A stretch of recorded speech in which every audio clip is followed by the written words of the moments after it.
Bismillahirrahmanirrahim. Kembali lagi dengan saya David Afilinsya. Hari ini kita akan bahas apa? Kita akan bahas investasi. Investasi yang paling berharga. Sekarang itu banyak banget ya konten-konten tentang investasi, konten-konten tentang investasi di dunia kripto, saham, emas, banyak banget lah sekarang itu konten-konten seperti itu. Tapi ada yang terlupakan dari semua investasi yang paling berharga itu. Ada dua sebenarnya bagi saya saat ini investasi yang paling berharga. Pertama itu investasi leher ke atas atau investasi informasi, investasi belajar, investasi kita baca buku, ikut kelas dan lain sebagainya. Kenapa ini sangat penting? Tadi saya sebutkan kalau investasi itu banyak banget, ada kripto, ada saham, ada apa-apa segala macam, juga ada investasi di bisnis orang lain gitu. Nah, tapi dasar dari semua itu, keputusan kita melakukan investasi itu adalah kita tahu apa yang kita investasikan. Nah, terkadang ketika orang-orang melakukan investasi itu sendiri ya, manusia itu cenderung gambling atau berjudi, bukan tahu.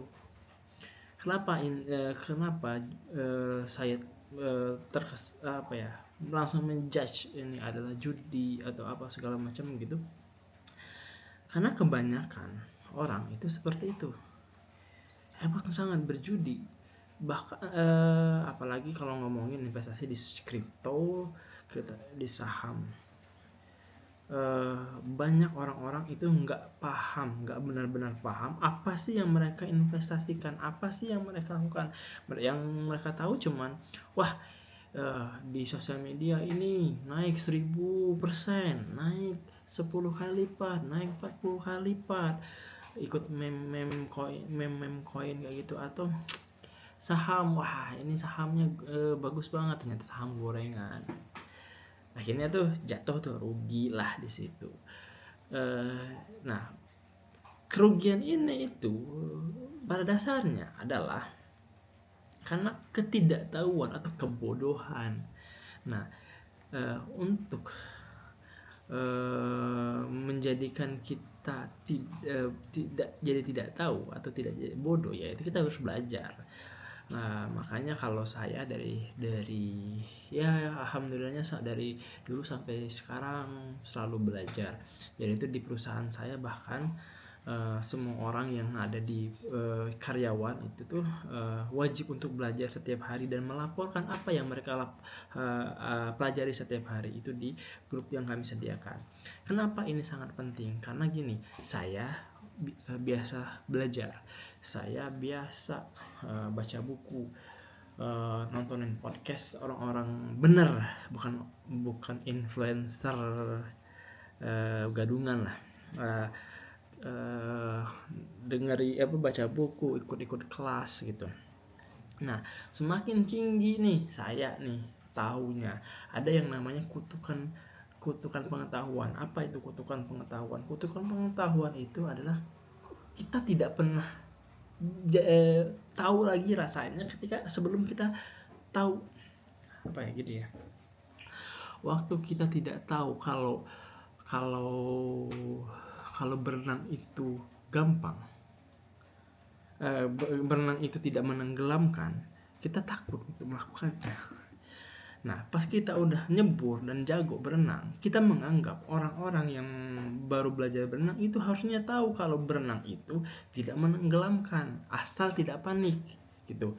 Nah, karena pengetahuannya yang sudah diserap sama dia, udah tahu tentang tidak menenggelamkan itu, dia menganggap semua orang yang baru belajar, baru nyemplung itu juga tahu kalau tenggelam berenang itu karena panik. Nah, begitu juga dengan pengetahuan. Dia tidak tahu kondisi, lupa kondisi waktu dia tidak tahu tentang pengetahuan itu. Nah, itu sering terjadi pada saya. Kenapa itu sering terjadi? Ya karena ya saya alhamdulillahnya sering belajar. Nah, ketika saya akhirnya tim saya ternyata tidak tahu atau tidak ngerti apa yang saya omongin, ada rasa jengkel tuh.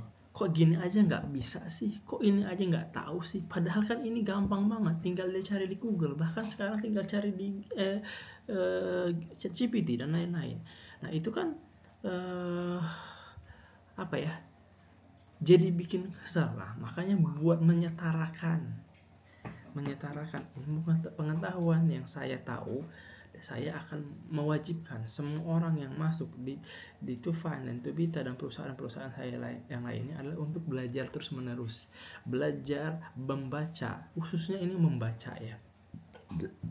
Kenapa investasi membaca itu sangat penting? Sekarang itu orang-orang itu tuh sudah banyak banget pilihan untuk belajar dari mana. Tadi ada podcast, ada YouTube, ada TikTok yang ngajarin itu. Tapi kebanyakan orang karena itu tuh di sosial media yang cenderung distraksinya cepat. Jadi kita bacaan, tahu baca buku, baca captionnya bla bla bla bla, ngerti, scroll. Kemungkinan besar pengetahuan yang dibaca di TikTok, di Instagram atau di YouTube itu tuh sering lupa. Sedangkan berbeda kalau kita baca buku. Baca buku itu kita dalam keadaan state memori kita, otak kita itu tuh sedang dalam keadaan siap untuk menerima informasi. Ketika kita ngomongin tadi YouTube dan Instagram dan TikTok itu tuh otak kita fungsinya itu tuh siap untuk menerima hiburan, bukan untuk menerima informasi. Jadinya kemungkinan besar ilmu itu akan nancep atau teringat di otak kita itu sangat kecil. Makanya lebih mending kita baca buku langsung atau mendengarkan langsung orang-orang. Nah,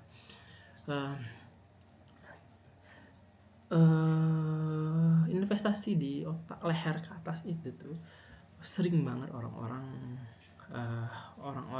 nggak tidak terlalu menyadari sangat penting. Kenapa gini?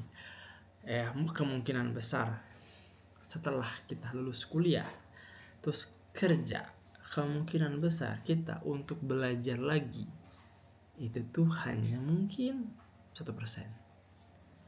Atau setelah lulus kuliah atau lulus SMA atau bagaimana apapun itu, kemungkinan kita untuk tekun untuk belajar lagi itu tuh sangat kecil. Terutama di Indonesia literasinya sangat kurang. Saya akan di perusahaan saya hanya akan menerima orang-orang yang mau belajar setiap hari. Kenapa itu penting? Karena itu menggambarkan kultur perusahaan kami, value yang ada di perusahaan kami, karena bahwa orang-orang yang masuk di perusahaan saya adalah orang-orang yang terpelajar, orang-orang yang update akan ilmu pengetahuan, orang-orang yang paham banyak ilmunya dan bisa mempraktekannya. Itu sangat penting. Di luar sana banyak yang tidak mengajarkan tentang ilmu, itu penting. Yang ya udah, kalau mau kerja transaksional aja, kamu belajar, kamu kerja di sini ya ngejahit atau bikin sesuatu produk, ya udah selesai, pulang kamu dibayar, selesai gitu. Sedangkan di perusahaan saya wajibkan karena saya pengen state of ilmu pengetahuannya itu selevel. Kalau dari saya turun ke bawah itu tuh nggak jauh banget, saya jadi harus menyesuaikan bahasa yang saya gunakan ke orang lain gitu. Kedua, investasi berikutnya, investasi kesehatan, ke tubuh kita sendiri nih. Ini tuh sering banget terlupakan. Kenapa ini jadi sering banget terlupakan ya? Karena ya menganggap tidak sakit itu sehat. Padahal belum tentu, karena ketika kita tidak sakit, belum tentu tubuh kita yang ada di dalam tubuh kita ini itu semuanya berfungsi sebagaimana mestinya. Bahkan beberapa ya kita udah tahu ya, banyak yang sudah yang mendahului kita, walaupun dia belum tua atau kena penyakit jantung, diabetes di umur yang sangat muda, itu kan awalnya dia tidak sakit, bukan berarti dia sehat gitu. Nah, investasi di sini mau gimana pun ya, kita mau sekaya apapun, kalau kita sakit ngomong-ngomong ya, itu nggak ada gunanya loh. Kita ngomongin sakit itu tuh ya, makan rasanya pahit, mau jalan-jalan lemes, mau nonton mungkin mata kita agak buram atau kita nggak bisa konsentrasi. Banyak hal yang tidak bisa dilakukan dengan kita tidak sehat. Investasi, makanya dari ya saya sekarang alhamdulillah udah beberapa tahun ini membangun kebiasaan. Kalau ada teman-teman yang mengikuti saya di Instagram, saya itu sering banget lari sekarang. Bahkan kalau 1 tahun terakhir ini saya ikut beberapa race lari. Ya belum terlalu jauh lah, belum terlalu sampai maraton atau half maraton. Baru paling jauh itu paling 15 kilo saya mampu berlari. Tapi semenjak 1 tahun yang lalu, saya hampir setiap hari atau 5 hari seminggu saya lari dan juga nge-gym gitu. Alhamdulillahnya saya itu udah jarang banget sakit. Alhamdulillahnya dulu ya, ya sebelum mungkin 2 tahun yang lalu, kalau ngomongin di krok atau masuk angin hampir tiap hari atau enggak seminggu tuh hampir 2 kali itu seminggu saya tuh aduh nggak enak badan yang mau krok gitu. Tapi setelah alhamdulillahnya setelah beberapa tahun ini saya rutin olahraga, rutin lari, beberapa kali nge-gym seminggu. Nge-gym tuh ya sakit itu tuh masuk angin itu udah lama banget nggak kerasa. Ya alhamdulillah ya tuh, alhamdulillah itu ya mungkin bagian dari ikhtiar saya, hasil dari ikhtiar saya olahraga. Nah tipsnya adalah ya bangun kebiasaan dulu yang kecil-kecil. Jadi itu ada 2 kebiasaan yang harus dimulai dulu untuk menjadi orang sukses, untuk menjadi orang yang lebih bisa berkarya atau karirnya lebih maju. Nah saya juga teringat tuh dulu saya sempat ikut camp di Malang gitu. Ada salah satu gurunya itu tuh datang malam-malam ngisi kelas jam 9 kalau nggak salah ya. Nah dia itu dari 3 kota hari itu. Dan waktu itu dia pas ngisi kelas itu tuh dia dalam keadaan segar bugar. Beda banget dengan kami peserta di situ. Itu tuh kayak udah lesu, lemes gitu. Nah dia itu baru datang nyampe setengah jam nyampe langsung ngisi kelas dan dia masih sangat segar bugar. Ya kemungkinan besar menurut saya kenapa dia bisa seperti itu ya kemungkinan besar dia sehat, dia fit. Kalau dia tidak fit kemungkinan besar dia akan ngeluh sakit. Gitu juga kalau saya ikut beberapa kali Tekken Asia, saya ngelihat CEO yang sukses beneran, udah sukses jauh lah ya. Maksudnya ada beberapa startup di Indonesia yang baru mulai gitu segala macam. Badannya tidak ideal sama sekali. Nah tapi ketika saya berada di lingkungan startup yang pace kerjanya sangat tinggi itu, saya ngelihat badan mereka tuh bagus-bagus semua, lean, berotot, jalannya cepat dan terlihat dari mukanya itu tidak kusam. Mukanya itu ya kemungkinan besar dan saya ngeliat tuh kalau laki-laki ya nggak mungkin pakai make up ya. Kalau perempuan ini kemungkinan besar mereka tidak terlalu bermake up gitu. Jadi terlihat segar, terlihat fit, terlihat sehat gitu. Nah dua investasi ini tuh harus dibangun dari sekarang kalau belum dimulai.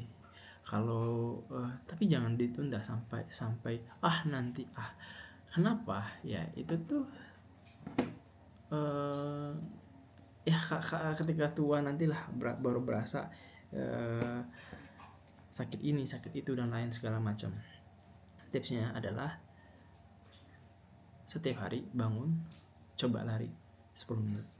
Setiap hari coba buka buku 1 lembar aja setiap hari 10 menit aja lari setiap pagi, insya Allah ada perubahan, ada addiction, ada rasa pengen nyoba lagi lebih, ini mah udah terlalu bentar, mau baca bukunya mau dua halaman. Nah, kalau udah terbiasa, terbangun kebiasaan seperti itu, insya Allah jauh lebih mudah untuk kita menjadi lebih punya kebiasaan lebih baik gitu. Oke guys, terima kasih. Seperti itu aja obrolan kita malam ini, udah 15 menit. Semoga ada manfaatnya. Kalau ada pertanyaan mungkin di kolom komentar boleh. Kalau nggak ada yang nonton juga nggak masalah, saya di sini karena saya jujur di sini melakukan hal ini karena saya pengen membiasakan diri saya untuk berbicara. Ya saya pengen meningkatkan latihan berbicara di depan umum supaya saya bisa lebih leluasa ngomong di depan orang lain. Terima kasih atas perhatiannya. Assalamualaikum warahmatullahi wabarakatuh.